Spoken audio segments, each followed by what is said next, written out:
السلام عليكم ورحمة الله وبركاته. وصلنا آخر حاجة في الفيديو اللي فات، وهي إن تشوي فان بيخلص على باتيستا وبياخد الأميرة والطفل اللي معاها ويهرب. ويلا بينا من غير ما نطول كتير نخش في الموضوع على طول. الأنسة ليو بتكون فوق كتف تشوي فان وبتقول له نزلني يا ابن المجنونة، مش هينفع نسيب الأمير الشاب والحراس ونمشي. بيقف تشوي فان وبينزلها من على كتفه. الأنسة ليو بتقول له استنى، احنا لازم نرجع، مش هينفع نسيب حراس عائلة ليو، الحراس بيضحوا بحياتهم عشان خاطرنا. بيرد عليها تشوي فان وبيقول لها لو عايزة ترجعي مع السلامة، لكن السؤال يا ترى هتقدري تهزمي قطاع الطرق لما ترجعي؟ انا عن نفسي العدو بيدور عليا، انت لو عايزة ترجعي ما عطلكيش. والطفل اللي بيكون مع الانسة ليو بيقول لتشوي فان ايها العبد اللعين، انت ازاي تتجرأ انك تكلم سيدتك بالطريقة دي؟ بقولك نزلني، انا هرجع انا واختي. تشوي فان بيقول له ولا ما تصدعنيش والله هضربك على امبولة. الطفل بيقول لتشوي فان يا ابن الهرمة انت ازاي تتجرأ؟ تشوي فان بيبص له ويقول له جبته لنفسك يا حلو. الأنسة ليو بتقول له انت كده زودتها. بيرد عليها تشوي فان وبيقول لها ده عقاب بسيط، وده احسن له من انه يموت على يدين قطاع الطرق. وبالمناسبة ما تعرفيش مكان نتخبى فيه؟ بترد عليه الأنسة ليو بخيبة امل وبتقول له في بعض الحقول قريبة من هنا، بس مفيش مكان للاختباء، في غابة ضبابية غرب جبل الرياح السوداء، بس على ما اظن قطاع الطرق عارفين التضاريس هناك بدقة. تشوي فان بيقول لها مش مهم، يلا نروح هناك وخلاص، امسكي ايد اخوكي وخلي بالك منه في الطريق. الأنسة ليو بتكون متضايقة جدا انها هتسيب الحراس وتمشي، فبتقول لنفسها استنى بس لما اطلع من المصيبة دي يا تشوي فان، عاقبك بشدة وهتشوف.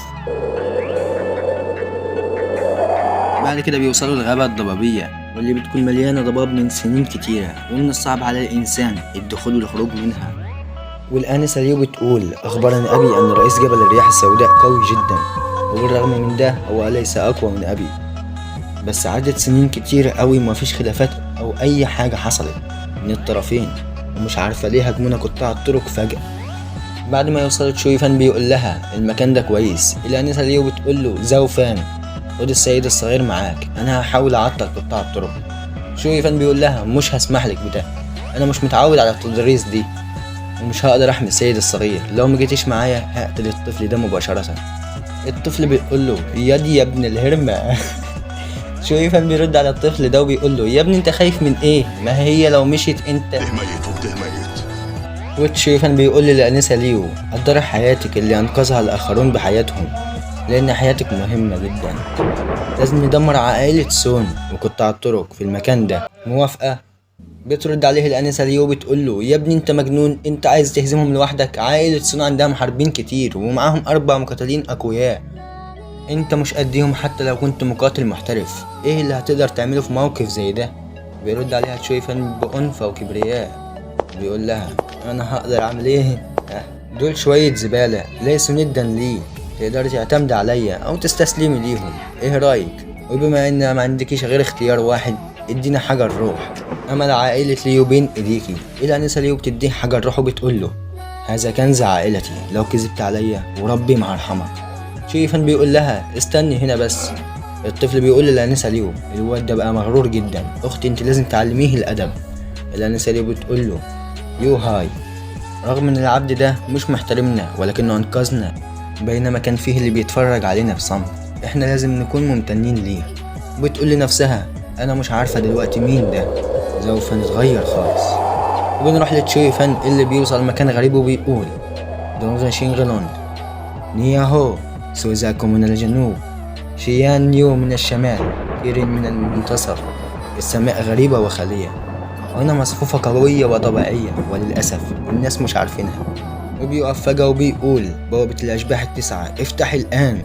الحجر الروحي اللي في ايدين تشوي فان بيطير لفوق، بيطلع الأشباح، بنشوف البوابة مفتوحة، وأول ما تفتح البوابة بيختفي الضباب تماما. بيرجع تشوي فان عند الأنسة ليو. الأنسة ليو بتصرخ في وشه وبتقول له انت المسؤول عن ده.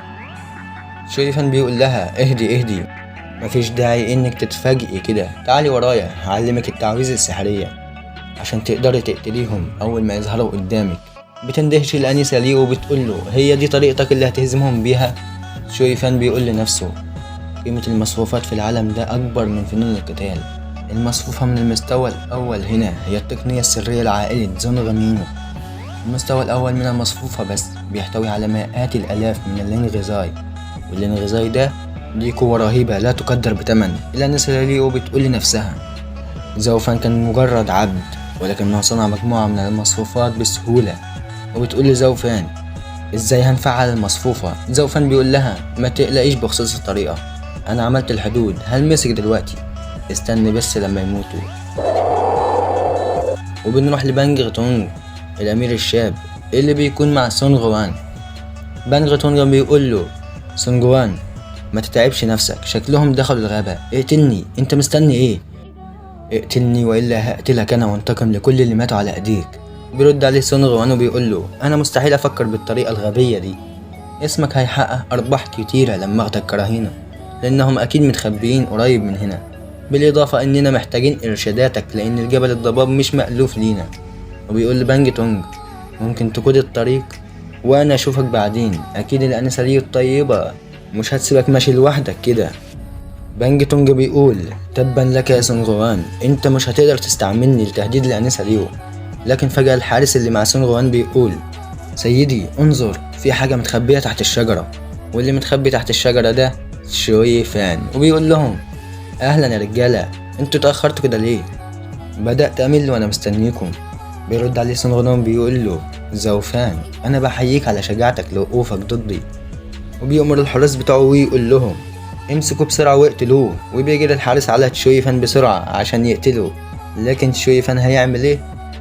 هو ده اللي هنشوف الفيديو القادم يا صديقي، ومش عايز احرق عليك احداث الفيديو القادم، بس كل اللي اقدر اقوله لك ان الحلقة الجاية هتكون اكشن دمار. عشان كده عايزك تصلي على سيدنا محمد ونوصل الفيديو لل50 لايك، وتعمل اشتراك في القناة وتفعل زر الجرس عشان يوصلك اشعار اول ما ينزل الفيديو القادم. وبس كده، والسلام عليكم ورحمة الله وبركاته.